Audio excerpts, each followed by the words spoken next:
ويلي ما يمكنش. انت كيفاش مسيره سلميه ما ضربنا فيها ما تقاتلنا بلا سلاح بلا والو غادي نجيو غادي نرجعوا ارض على قدها؟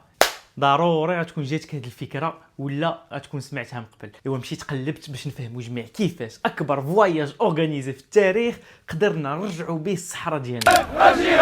الجهاد وصفه تكوين البلاد. المسيره الخضراء ديال 6 نوفمبر 1975 اللي نظمها الملك الحسن الثاني الله يرحمه كانت حاجه فريده من نوعها في تاريخ حركات الاستقلال، حيت قدر يجمع 350 الف مغربي كلهم بدون سلاح باش يطالبوا بشكل سلمي باسترجاع الصحراء. ولكن الحاجه اللي بزاف ما عارفينهاش هو انه هذا الانتصار ما جاش غير من حركه سلميه فقط، ولكن كان عنده سياق سياسي. العوامل البارزه اللي لعبت دور في هذا النجاح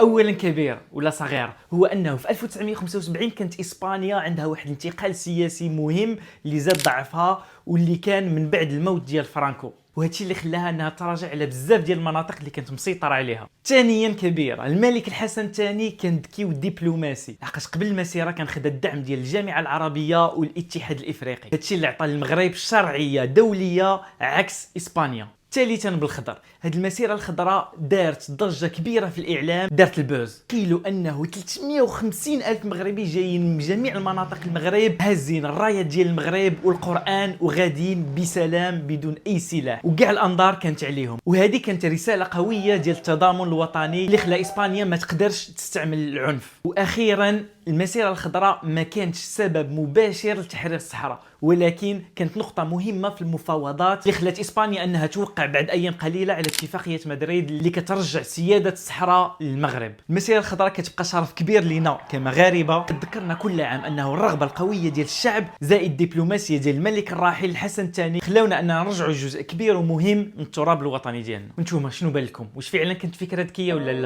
Les Sahraouis, ce sont des Marocains pour vous? Oui,